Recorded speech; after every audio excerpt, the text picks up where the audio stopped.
السلام علیکم۔ قومی اسمبلی میں توہین صحابہ، اہل بیت اور امہات المومنین کے خلاف ایک قانون پاس ہوا ہے کہ کوئی شخص اگر ان شخصیات یعنی صحابہ، اہل بیت اور امہات المومنین کی شان میں گستاخی کرتا ہے، توہین کرتا ہے، تو اسے کیا سزا ملنی چاہیے۔ تو اس پر بات کرتے ہیں مختلف پہلوؤں پر۔ پہلے نمبر پر کہ توہین اگر کوئی شخص کرتا ہے تو اس کی سزا کیا ہے، اور سزا کے ساتھ یا کوئی جرمانہ بھی ہے، اور زیادہ سے زیادہ کیا سزا ہے اور کم سے کم کیا سزا ہے، اور یہ سزا شرعی نقطہ نظر سے کیا جائز ہے یا ناجائز ہے۔ ان سب موضوعات پر مختصراً بات کریں گے۔ پہلے بات کرتے ہیں کہ یہ جو اب سزا تجویز کی گئی ہے، بلکہ قانون بنایا گیا ہے، اس سے پہلے کیا تھا۔ تو اس سے پہلے ایک قانون پاس کیا گیا تھا جس میں یہ تھا کہ اگر کوئی شخص ان ہستیوں کی شان میں گستاخی کرتا ہے، ان کی توہین کرتا ہے، تو اسے 3 سال سزا اور کچھ جرمانہ ہوتا تھا۔ لیکن اب اس قانون کو تبدیل کر دیا گیا ہے نئے قانون میں۔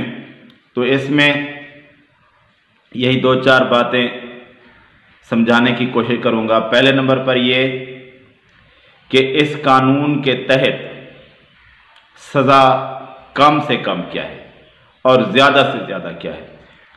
تو کم سے کم سزا اگر کوئی شخص صحابہ، اہل بیت یا امہات المومنین میں سے کسی کی شان میں توہین کرتا ہے تو اس کی کم سے کم سزا 10 سال ہے، اور زیادہ سے زیادہ سزا عمر قید ہے۔ اور دوسرے نمبر پر ہے کہ کیا اس کی ضمانت ہوگی۔ تو یہ اس کی ضمانت نہیں ہوگی، یہ بلا ضمانت ہوگا، اس کی کوئی ضمانت نہیں ہوگی۔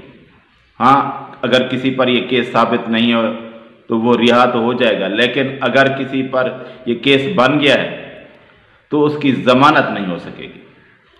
دوسرے نمبر پر یہ بات ہے کہ اس شخص پر جرمانہ کتنا ہوگا۔ سزا یا 10 سال ہوگی یا زیادہ سے زیادہ عمر قید ہوگی، کم سے کم 10 سال، اور اس پر جرمانہ پچھلی بار جو قانون بنا تھا اس میں کچھ نہ کچھ جرمانہ ہوتا تھا، لیکن اس قانون میں جرمانہ نہیں ہے لیکن سزا زیادہ ہے۔ اس قانون میں جرمانہ کوئی نہیں ہے۔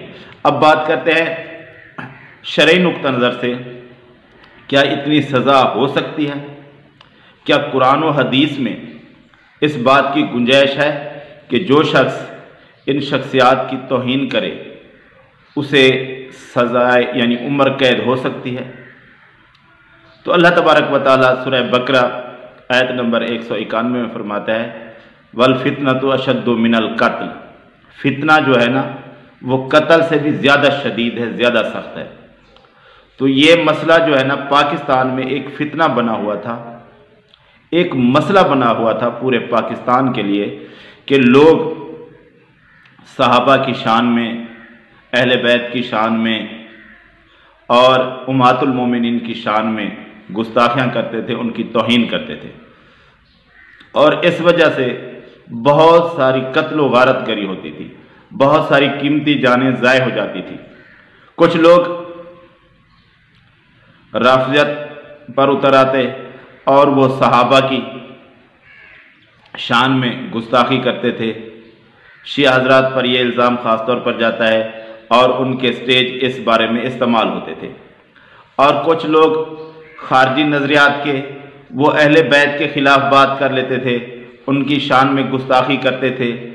تو یہ سارے جو لوگ ہیں، چاہے وہ کوئی شخص ہو جو صحابہ کے خلاف بات کرے، امہات المومنین کے خلاف بات کرے، یا کوئی شخص ہو جو اہل بیت کے خلاف بات کرے، ایک تو یہ لوگ بہت برے ہوتے ہیں، ان کی ذہنیت خراب ہوتی ہے۔ دوسری بات یہ ہے کہ یہ تو کچھ لوگ ہوتے ہیں بات کر دیتے ہیں، لیکن اس کی وجہ سے پاکستان کا ماحول خراب ہوتا ہے، اس میں لوگوں کے جذبات مجروح ہوتے ہیں، پھر ایک دوسرے کے خلاف باتیں ہوتی ہیں، پھر بات قتل تک جا پہنچتی ہے، خون ریزی ہوتی ہے، تشدد ہوتے ہیں، جو کہ بہت ہی بڑا پرابلم بنتا ہے، مسئلہ بنتا ہے۔ انشاءاللہ اس قانون کے بعد ان لوگوں کی جرت نہیں ہوگی کہ وہ اس طرح کی کوئی بات صحابہ کے خلاف کریں، اہل بیت کے خلاف کریں، یا پھر امہات المومنین کے خلاف کریں رضی اللہ تعالی عنہم اجمعین۔